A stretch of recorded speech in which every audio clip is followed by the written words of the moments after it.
Welcome to Hidden Layers, where we explore the people and the tech behind artificial intelligence. I'm your host, Ron Green, and I'm pleased to be joined today by Biedrzycki to talk about a range of topics at the intersection of artificial intelligence and marketing. In particular, we'll discuss how marketing strategies and budgets are being affected by generative AI and important ethical considerations when balancing human creativity with automation. With over 15 years of experience in leading ecosystems, platforms, and partnerships, Biedrzycki has been instrumental in scaling up startups, pre- and post-IPO organizations. One of his most notable achievements is helping grow HubSpot's platform product ecosystem to 500-plus app partners and his channel program to 3,000-plus agency partners. He also helped build and scale Airtable's extension marketplace and service partner program. At Jasper, Al leads the affiliate marketing and solutions partner program strategies. Welcome, Al. Thanks for joining us. Thanks for having me. Really excited to be here. Well, let's kick off a little bit. How did you make the transition into AI? Yeah, so AI looks like my name, so it was a natural transition. But joking aside, I've been in tech for as I said, about 15 years, and I've always been sort of in the partnership space as it pertains to marketing. And I kind of found my way serendipitously to AI in Jasper, where I've been for a little bit over a year. A past colleague of mine, actually, the head of marketing, Megan Keeney Anderson, had been here, and she kind of she brought me over. AI had been taking off. It has been, but even more so over the past year or so. Right. And they were getting more and more interest from the partner side of things, or working with service organizations.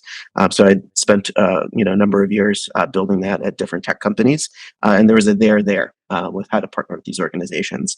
So I came on board, and I decided to kind of crack the nut around how service providers need to change with the onset of AI as a new technology.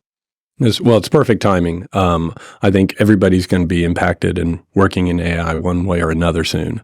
The stuff you're doing at Jasper, I'm really excited about, and I want to just dive right in. So let's set the table for everybody listening. What is Jasper doing with generative AI, and how is it addressing the changing marketing landscape? Yeah, so Jasper is an AI co-pilot for enterprise marketing teams, and we're really focusing on that ideal customer profile, the marketer. I think there's a lot of solutions out there that are trying to solve it all for the organization. We made the conscious decision of focusing on the marketing use case. We saw that a lot of our initial customers over the past couple of years were marketers. Using our platform, generative AI powered tool, to produce blog posts, social media campaigns, etc. So we had a lot of traction and momentum there. So I said, hey, you know what? We're really solving for what marketers are trying to do at scale, and we feel like this is going to be a transformative technology for them. So let's really dial in and focus on solving for that particular use case. So that's what we do, and that's what we focus on. Let's peel back just a little bit more for people who have never used the tool. So Jasper is a generative AI tool capable of producing marketing content in a range of sort of formats. Can you maybe talk about the dominant use cases that most of your customers are using to kind of tee up the rest of this conversation? Yeah, I think first and foremost, it's the idea of like orchestrating a campaign. Marketers know that it's not just a landing page that you build with a tool. It's a landing page, it's an email, it's a follow-up sales email, it's a blog post, all the components that bring the customer through a journey. That's what we predominantly see our customers doing, is not just thinking like one discrete piece of content to produce. It's how do we tell that narrative, how do we tell that story across multiple assets in a buyer journey, and how can we solve for that? Predominantly that's what we see folks using.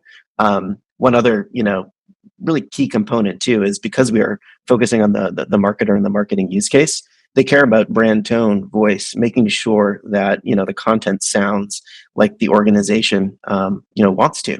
A Nike sounds different than a Coca-Cola, sounds different than an Adidas, and our technology enables marketers to train Jasper to sound more like your brand style guide, the way that you want to sound to your audience. And you do that by allowing your customers to provide examples of the content style they're going for as a context for any type of generation output. Is that right?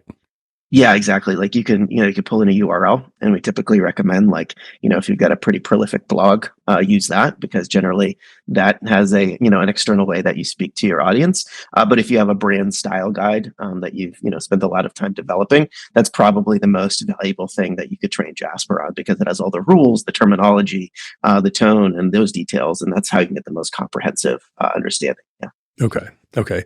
What what are your thoughts on balancing, human creativity with this automation, and where's the line? Because, at Kung Fu AI, when we're working with generative systems, we'll often find that as powerful as they are, you have to be really careful about just taking the raw content, the raw output, and using it in any way without human review or maybe sometimes even a little bit of iteration where you kind of loop over the generative process until you get what you want. Yeah, so I think the answer is it depends where the line is. I think it depends on the piece of content, what the intended goal of the content is, and it probably also depends on, like, the level of comfortableness, or how Yeah. comfortable the person is in terms of how much is AI powered and driven, and versus where the human touch is. At Jasper, we 100% always, like, require, in a certain degree, like, make sure that there's a human lens on this. Like, you just don't produce something and ship it, right? Like, Right. you want to have the human adding polish, ideating, or even editing. Editing is must, right? But I think it depends on a lot of factors that kind of go into the decision making process around producing a piece of content. Okay. Okay. And we talked a little bit offline about governance, and this is something that I'm really passionate about. Let's talk a little bit about how you and the Jasper team is assuring that these tools are used correctly. Yeah, so I think first and foremost, because you know, we um, we we go after the marketing use case, and we're working with SVPs, CMOs, is sort of like the main decision maker to purchase and integrate Jasper. We build a lot of thought leadership content around the idea of governance around the usage of AI, and how a CMO can kind of be a champion to lead that at the organization. Um, so, I mean, from an education standpoint, that's definitely what we're doing. From a technology standpoint, we have, if you go to security.jasper.ai, you can see how we work. Right, we pull in from LLMs, like OpenAI's, Google's, Gemini. I think it's about a dozen of them. Mhm. So we show that here's where the data goes. Here's how it works, and we don't train the larger models on this data either. So we do have, like, the technology layer, and then also just the sort of the philosophical, and just the general governance aspect of it across the organization through education as well. Yeah. Okay. Okay. That's great. Um, do you have any advice about marketers who might be listening to this thinking how they can stay ahead of the curve? Meaning, with all of the generative techniques that have exploded really in the last 18 months, any advice on how to leverage them, any best practices, and what do they need to do to stay ahead of where we're going with this explosion in capabilities? Yeah, there's this analogy that I keep coming back to, because I think it's really effective with where we are right now with generative AI and where it's going. It's the best hockey players, or the greatest hockey players, don't skate towards the puck; they skate towards where the puck is going. Yeah. And in my perspective, I've been kind of shoring up a point of view, and kind of where I see it going for marketers. In the next couple of years, I see this layer of AI copilots, AI agents that are running a lot of these knowledge worker tasks as it pertains to marketing, drafting up that initial blog post, putting together ideas for a campaign, rather autonomously.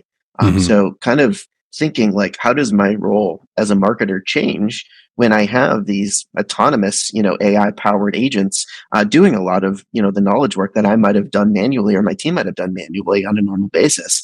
And how do we need to start, preparing for that? Not like, it's going to happen tomorrow, but start looking where the puck is going, and start Right. to build, like, what do we need to change organizationally in order to facilitate that structure? What do we need to? What tools do we need to use in order to start getting towards that gap that you have to bridge across? So I think that's kind of where it is. Is like look at where we're going to be over the next couple of years, at least as far as you can see when you squint and as you kind of hear what people are saying, and how can we start building now for that future? While still serving your customers with what they're used to today. Like don't go all in like that. Right. Think of like what that transition sort of strategy looks like, right? Absolutely. The way I think about it, and you mentioned this in your analogy, is these generative AI tools within marketing are kind of like Copilot for coding, right? And I think it's interesting that both marketing and software development have maybe been affected the most by these generative AI tools day to day, right out of the gate. And they're obviously very different domains, but you're talking about generating content based upon some context, right? Within software, it's whatever code you're trying to write, and I feel like both of these tools, or maybe I should say it like this: generative AI tools within both those domains are kind of at the same place. Meaning, Copilot within software development is massively helpful as sort of maybe a recommendation or autocomplete, but you definitely don't want to use it to just generate code, not look at it and release it. Do you have any advice for people out there on the marketing side to balance sort of expectations versus reality? Like, where do you think we are right now on this path towards more powerful generative AI capabilities in marketing? Yeah, I think what's interesting is like when ChatGPT got released about a year and a half ago, and people like it was mind blowing in terms of what it could do for those who Yeah. weren't quite familiar with where the technology was going. It's like you put in oh, wow, the output is holy moly! It's like somebody wrote this. Like, Yeah. and I think that sort of you know experience led people to kind of jump to conclusions for what they expected the software to be able to do. They're like, oh wow, like it can do all this stuff, and maybe in the next couple of years it's going to get a lot closer to doing all the things that are very knowledge worker focused right now. But I think right now it's kind of looking at it as a tool. It's like the calculator didn't make the mathematician obsolete. It made them focus on higher impact problems. So how could we view AI through that lens, of being a tool for folks using it and setting the right expectations for, what it's going to be able to do and what it's not going to be able to do. It's not going to give you a finished product right away. It's to help you move faster, to help you, get to, your goal more efficiently. Yeah. So Yeah, absolutely. I wanted to talk a little bit about authenticity as well. One of the big fears out there that I see a post on this probably maybe every week is that with generative capabilities now, we're at the end of human-based content creation, and that the future is just going to be this flood of AI-based content. And do you have any thoughts on what that future might look like, what we can do to maintain authenticity as we're leveraging these tools? yeah, a lot of thoughts on that one. So I think, I think first and foremost, like there's largely a part of it that's out of our general control as like, search engines kind of change and shift their algorithms to understand, what makes good content when AI is part of the picture, right? Like, I've heard updates recently on how they're going to start weighting AI generated content or content that has at least, some component of it that's been AI generated in terms of rankings. And this part that's kind of out of our control is like, okay, let's understand how the SERPs are going to adjust and then, adjust our strategies accordingly. So I think that's one component as it comes towards authenticity. It's like we as marketers don't have real control over what is going to be sort of our domain in terms of how we go to market, but we can stay abreast of those things and kind of understand and adjust our strategies accordingly. So I think authenticity is always important, but sometimes marketers are subject to the constraints of their environment, Mm-hmm. and kind of got to stay in tune with what those things are and how they need to adjust their strategies. Right, right. I think we're entering, at least in my lifetime, the second big disruptive wave within marketing. Obviously, the first was the dot-com bubble and this transition to an online presence. It radically affected the marketing landscape. I think that this next wave is going to be about as disruptive. Do you have any recommendations on skill sets that marketers need to be focused on from not just a corporate perspective, but on a personal perspective to maintain relevancy going forward? Yeah, this is very topical for me, especially as it pertains to like service providers in this space, because I'm trying to build, programming for marketing agencies and marketing service providers at Jasper, and the internet sort of transformation and now the AI transformation, I think are very analogous in a lot of ways. To your point, they had to reinvent themselves when the internet came along, right? They were doing, Hmm. newspaper ads, branding, and then digital came along, and they're like, oh shoot, we got to like learn stuff to be able to compete, and or else we're going to become extinct. So they learned web design, they learned SEO, they built Right. services around them, and those are doors that opened up because the internet became a thing. And I think with AI, we need to be on the lookout for what those doors are opening in terms of AI and the skill sets that you need to be able to effectively thrive and grow your career or your professional skill set in this environment. So like, again, using that prognostication, if in like 2 years there's this layer of AI agents or co-pilots, who's going to be training them? Who's going to be managing them? Who's going to be integrating them? Right. I think that's probably where the puck is going, Hmm. to start skidding towards, especially as it pertains to service providers. Right. It's like no longer are you going to be able to charge for the work that you did producing content and building campaigns, because AI agents can probably take the heavy lifting out of that. So think about how you're going to transform your service offerings to that new world, and think about it through that lens. Yeah, it's a exciting, but also a bit of an anxious time, I imagine, if for marketers right now, because things are moving so quickly. Um, Yeah. I want to ask you just a couple more questions. Any common misconceptions that you run into around the abilities of marketers to leverage generative AI in certain scenarios? Or do you Yeah, find that most people come to the table and they're pretty buttoned up? They understand what capabilities they have at hand. I think we're so early on, even for like senior leadership who's still trying to kind of wrap their head around like what does it mean. I think at the surface people can understand like the value of the technology, but I think there's like an underlying misconception of you snap your fingers and you give it to your team and it just Right. works. Right. But there's just like there's change management that needs to happen. I think there's going to be like I think literal like company functions are going to start to merge a little bit. Like look at marketing and like BDRs, like the two adjacent like functions at an organization. I think they might become one, right? Like marketing might just absorb the BDR aspect when AI comes into the picture. And as if I'm a CMO or a CRO and I'm thinking about that, it's like, geez, I might need to like consolidate my team. I need to restructure it, especially if we're going to use an AI tool. So I think like that is the big old long tail like that people maybe aren't quite grasping just yet and are starting to say like, oh geez, this is actually like not just a magic trick. This is actually Hmm. something that's going to fundamentally, change the DNA of my team and my organization. And I need to start learning, how to shepherd us through this evolution effectively, so we can come up better on the other side. Right. Right. I completely agree with that. I think that the effect on sort of marketing strategies, we're just barely at the beginning of that. It's going to be just incredibly disruptive, and I think the next 3 years, we'll certainly see it in place. Um, Al, this has been a fantastic conversation. I want to ask you one more thing before I let you go, which is our parting question, which is if you could have AI automate anything in your daily life, what would you go for? Wow.